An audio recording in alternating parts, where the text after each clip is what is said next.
here is your host, Mike Crute. Welcome back to the Devil's Advocates Radio Show, the Hump Day edition, the Happier Happy Hour. Rolling into it, Dom, with a fine guest who's joined me here in the Mad Radio Studios, Solidarity Realty Studios. She is Senate Minority Leader Melissa Agard, a fine Dem, a friend of the Devil's. Welcome back, Melissa. It's so been good. Far too long. It's been a while, and certainly the first time in this studio. It's amazing. It is a new studio. I can hear the party going on State Street right now. Melissa, we're going to get out amongst the people more often. It's been a busy year for us, a busy year for you, I'm sure.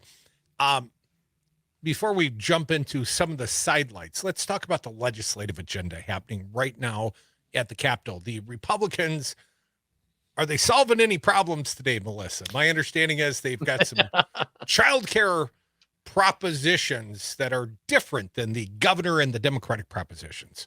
So I would not say that the Republicans are solving problems for the ordinary people of the great state of Wisconsin. I think, frankly, they are making problems for us.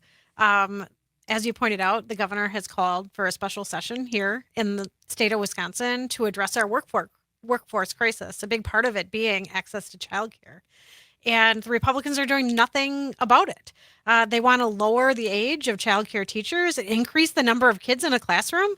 I don't know about you, but it was hard enough for me to drop my kids off at childcare. This isn't going to solve the problem in the state of Wisconsin. It's not going to keep centers open, and it's not going to help families believe that this is the right place for their kids. Melissa, what is the Republican proposition? Not that I'm asking you to advocate for it, but what is their proposition? Where do you think they're missing the mark? Well, Governor Evers has proposed extending and investing in the child care counts program, which is proven. We know that kept child care facilities open, that it supported the workforce behind the workforce, our child care providers. It supported families and business owners in Wisconsin. It works. Why not continue going down the path of something that is proven to work? Instead, the Republicans have put out confetti bills that will increase the number of kids that are in a classroom, that will lower the age of the child care providers. These are not solutions to the child care crisis in the state of Wisconsin. They're not going to keep doors open for centers. And we have heard from child care providers and from families that this is terrifying, the Republican proposals. And they want us to move forward with the child care counts program. The governor called for the special session. And I just wish that I could say that my Republican colleagues have learned a lesson after time and time again of gaveling in and gaveling out within record seconds.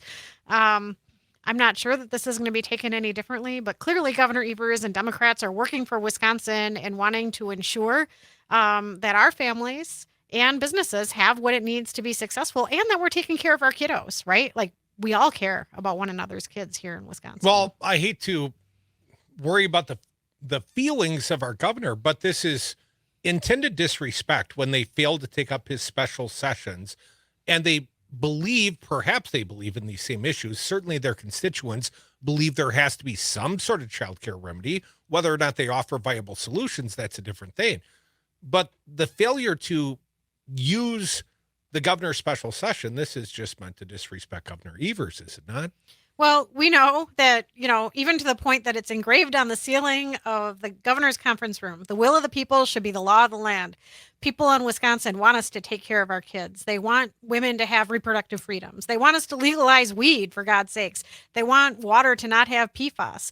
They want us to protect our schools. They want us to all be safe from gun violence. That's Wisconsin's values. Those aren't Democratic values or Republican values. Those are Wisconsin values.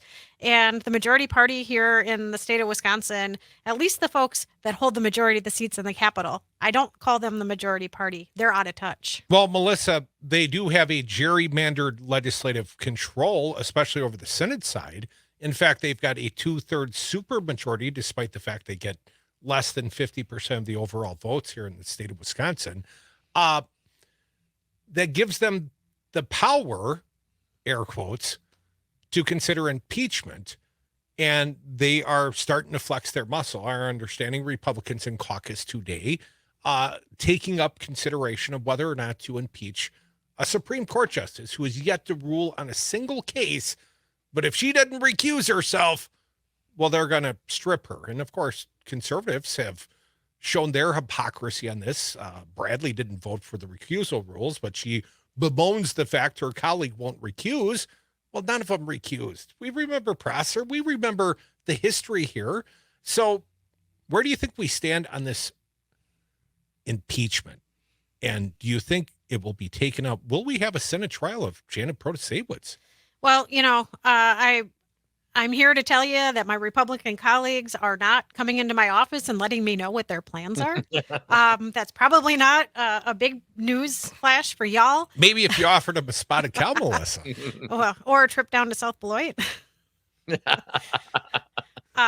But if the Republicans... We know the way.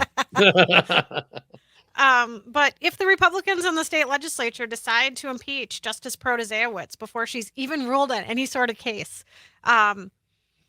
it's an affront to democracy, not just in Wisconsin, but across the nation. And we will see people rile up and stand up and demand accountability. It will, again, take another chip out of the block of the Republican Party. Their base will continue to walk away from them. Justice Protasiewicz simply stated the facts when she was running for office. Facts that have been quoted by Republicans and Democrats. Facts that have been quoted by people who hate politicians. The numbers and the science behind it, Wisconsin is a gerrymandered state. And gerrymandering to the point that it is affecting the Republicans' ability to push policy through the Capitol building at the expense of what the people of Wisconsin want. Even issues that the majority of Republicans want us to take action on are not moving forward simply because Democrats and Governor Evers raised their hands in agreement with them. That's not democracy. And it is absolutely terrifying. And I think an affront to what our nation was built on, that Robin Vos is leading this charge against Janet Protasiewicz like a 2-year-old having a temper tantrum because they can't have ice cream for dinner. This is not okay. And I very much want believe 2 scoops, Mom. it's the wrong flavor, right? I wanted the blue ice cream, not the white ice cream. So, we need to stand up, and, it's time for the people of Wisconsin to make sure the phones are ringing in the Capitol and letting the elected officials know that they are our bosses, because that's the way it stands. The good people of the state of Wisconsin are the bosses of the elected officials, and they need to hold us accountable. It's time to hold us accountable. Folks, you're listening to the Devil's Advocates radio show. That is Melissa Agard. She is the Wisconsin State Senate Minority Leader and a friend of ours. Melissa, thanks for coming around. Great to see you again. We talked about it earlier. Got a text also. Ben Wickler, chair of the Democratic Party, announced they're going to put about $1 million in. They're going to combine forces with some other groups to spend about $4 million, educating Wisconsin on the malfeasance of the Republicans.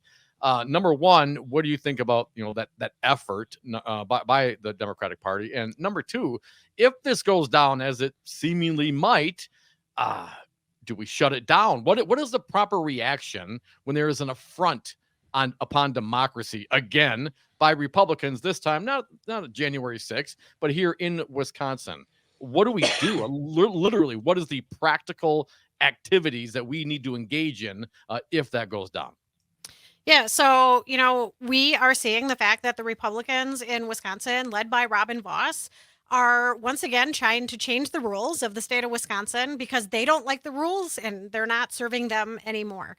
And, ultimately, at the end of the day, the good people of the state of Wisconsin are the folks that need to be in charge. I think that what Ben is doing with the Democratic Party, raising alarms, educating people on what's happening. No one twisted the arms of over 1 million voters in Republican districts to vote for Justice Protasiewicz in this race. This was a decision that was between individuals and themselves and their ballot boxes. And the fact that Speaker Vos is so terrified of the people of Wisconsin having their voices heard, he wants to change the rules so that elections don't matter anymore. And frankly, here in Wisconsin, we're not going to stand for that. And people across the nation are watching. Melissa, the issue of reproductive rights, obviously, it was a big part of why so many came out to the polling places in April, and probably part of the reason Protasiewicz won by 11 points.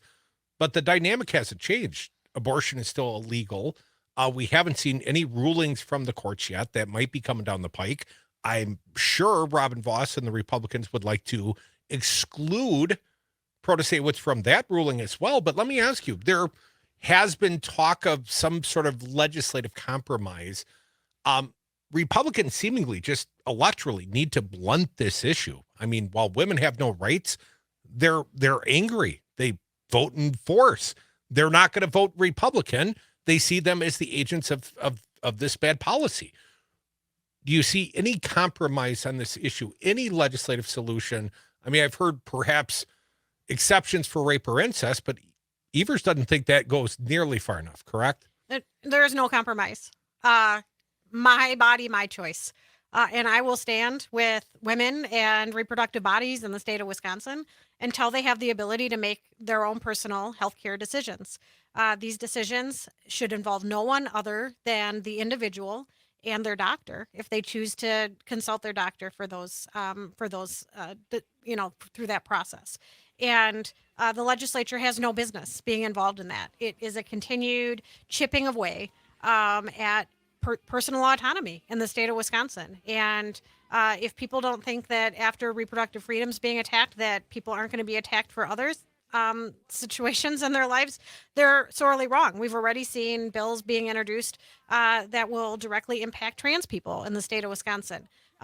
We are a state that, frankly, does not accept this, and people are running away from the Republican Party because they are no longer the party of liberty and freedom.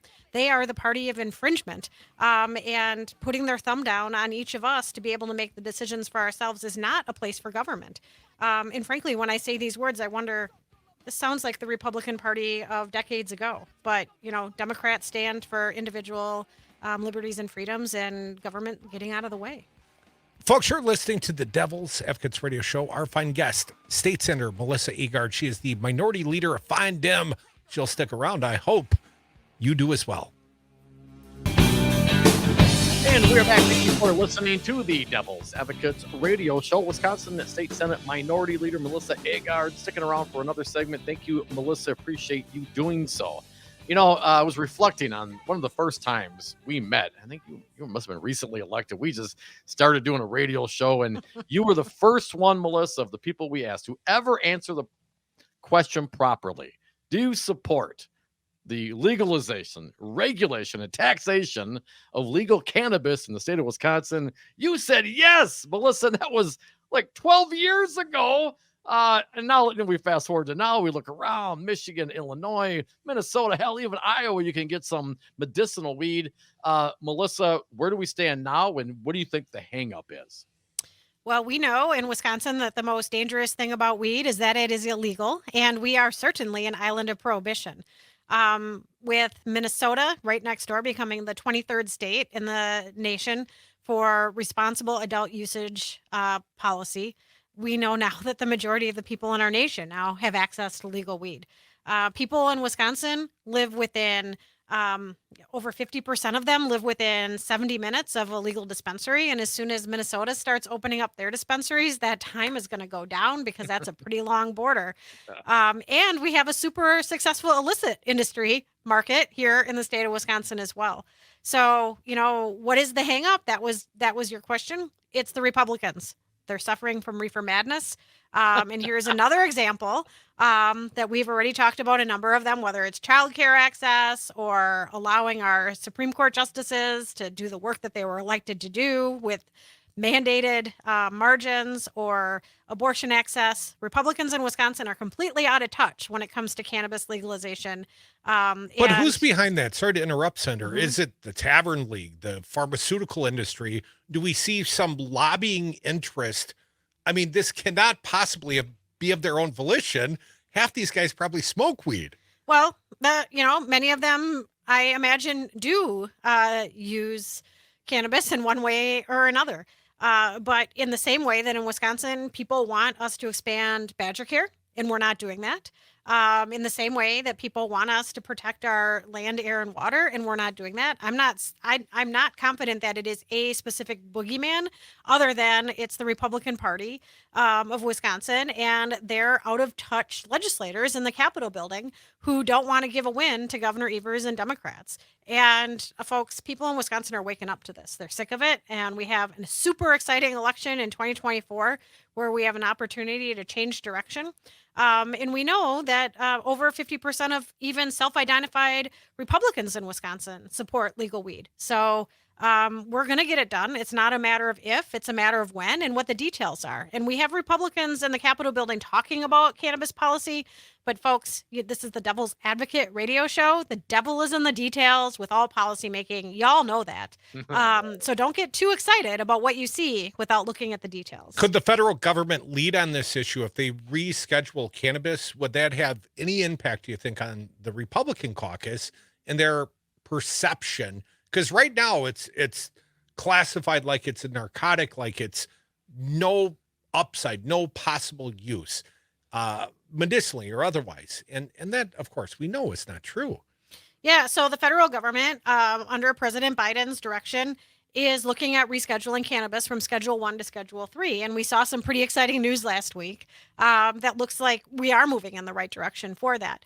If they would reschedule at the federal level to Schedule 3, research and development could happen on cannabis. And there would also be less taxing in legal states as well. Now, we would still have the tension because the federal government cannot legalize cannabis through the administration. It needs to go through congressional action, and Congress is continuing to stand in the way. We have too many old white men ruling our state and our nation. I think ultimately that is the reason why we don't have legal weed. Melissa, you're a parent. I'm a parent. Tom's a parent. We joked, or at least I teased a little, always a good feeling getting the kids out to school one last time. That first day of school is a great feeling. Well, let's talk about marijuana policy, being the devil's advocate for just a moment, Melissa. What do you tell your own kids in regards to marijuana use and your attitudes towards their use, if I may ask? Absolutely. So the bill that I've drafted, that I've been a champion for over 10 years, has age restriction of 21. I know that our kids' bodies and brains are still developing until they're in their mid-20s. And it's important for all of our kids to get good sleep and eat healthy food and get good exercise and put their screens down. And I feel the same way when it comes to access to cannabis. In states that have legalized cannabis, we've actually seen no increase, and in some states, a slight decrease in youth usage, because you can actually have educated conversations with your kids and talk to them about the effects of cannabis on their bodies. In the same way that probably we don't want our young children swearing or drinking wine or smoking a cigar, we don't want them smoking cannabis. Well, they got different rules at Dom's house.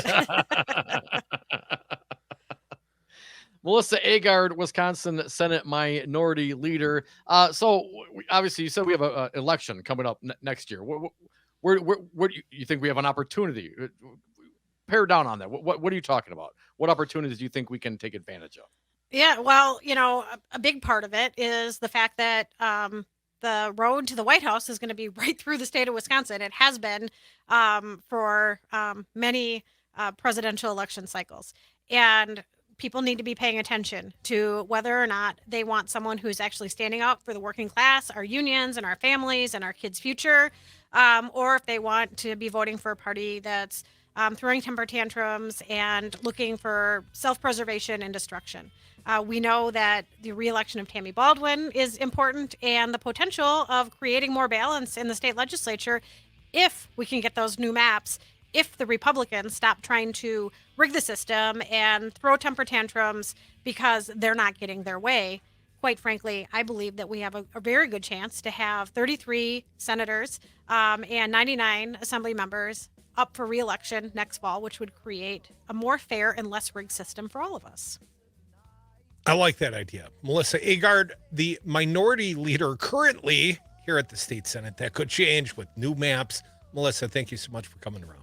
Thanks for having me, guys. Thanks, Melissa. Folks, you're listening to the Devil's Advocates Radio Show. Some time for your phone calls right now. Dial them up. 844-967-2789.